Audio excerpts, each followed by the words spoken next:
Hello! Hello, hello, hello!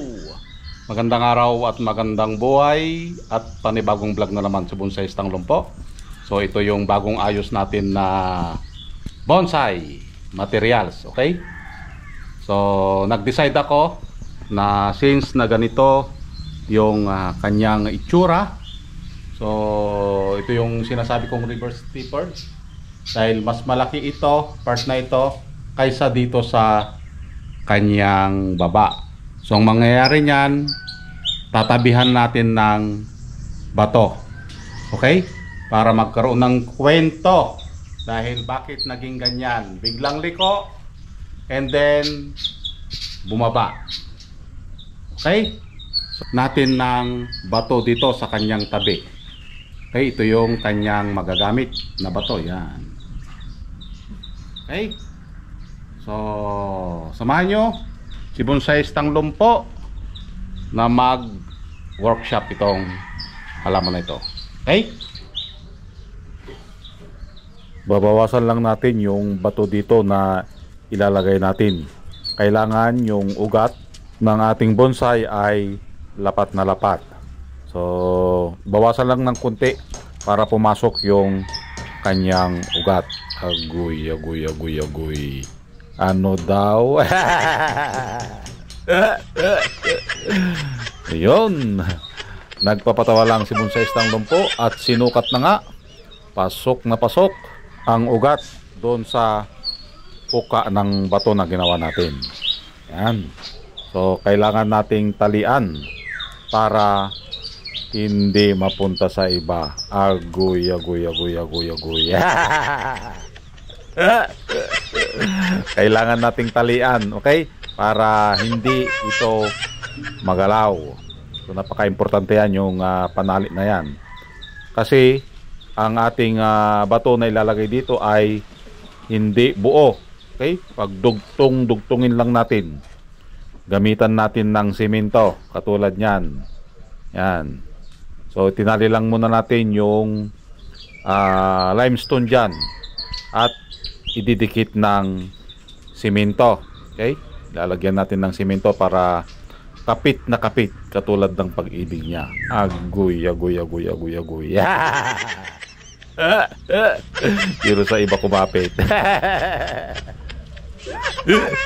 Sabay bawi.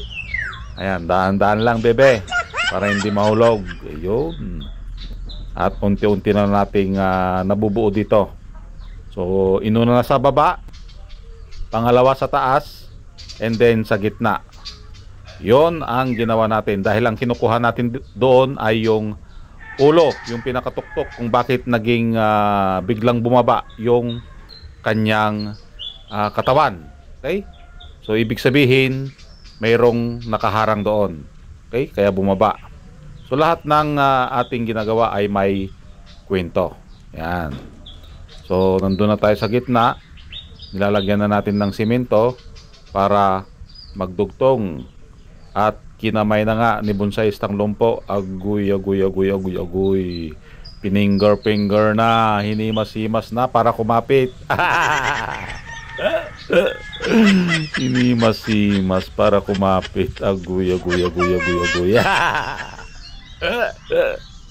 Ayun, kaganda ng kinalabasan doon sa paghimas na yon.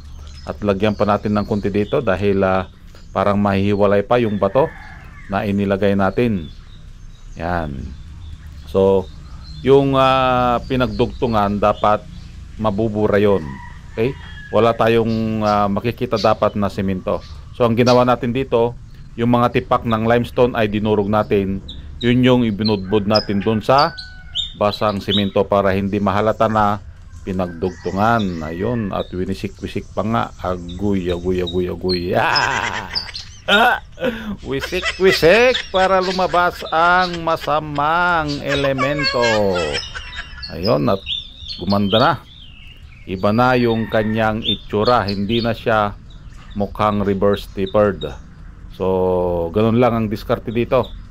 Sa nakita ko, yun ang magandang diskarte na dapat natin gawin. Yun. So i-fix na lang yung mga panali, okay, para hindi kumalas. At hayaan lang muna natin dyan yung mga panali na yan hanggang sa matuyo. Okay? Yan. Putulin para gumanda naman ang pagkakatali at pagkakagawa. At malapit na tayong matapos dito. So ayan guys, natapos na nating ayusan. Okay?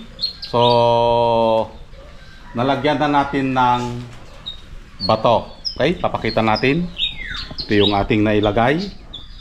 Yan. Okay? Kung mapapansin nyo, may mga alambre pa. Okay? So, para hindi kumalas yung bato na nailagay natin dahil nilagyan natin ng simento, pinagdugtong-dugtong natin yung mga bato. Okay?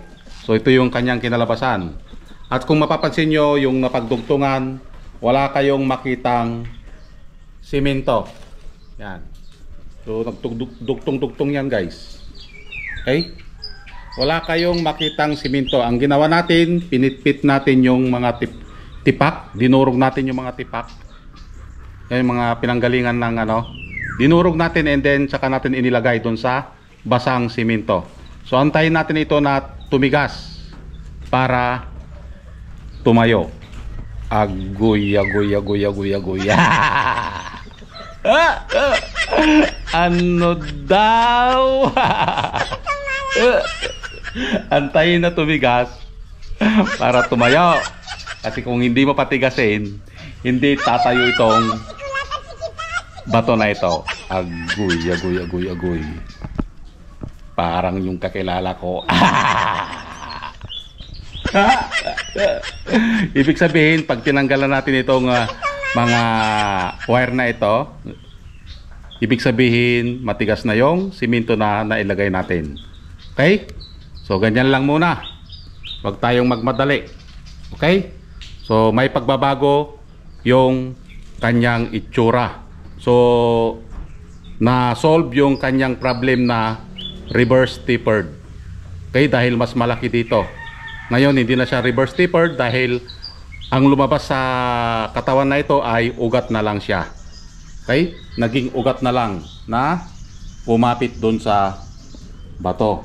So, pansamantala muna dahil hindi muna tayo nakagawa ng plate. Itatransfer natin ito pag nakagawa na tayo ng plate. Pansamantala lang muna na ganito ang kanyang itsura. Okay? At least may idea na kayo kung ano yung magiging itsura pagdating ng araw. So, ang problem is solved. Gumanda ulit. Lalong gumanda ang ating halamang bonsai. Okay? So, abangan ulit natin ito pag mayroon na siyang plate. Babasagin na lang itong ano na ito. Itong paso na ito, basagin na lang muna natin pag ilagay na natin sa plate. Okay? So, yun lang. Ang problema ay may solusyon. Bilang isang artist, gayahin mo na kung reverse tapered yung inyong katawan ng inyong bonsai, gayahin mo na ito. Okay? So, maraming salamat at nasamahan nyo na naman si Bonsaistang Lumpo. Hanggang sa muli. Bye-bye.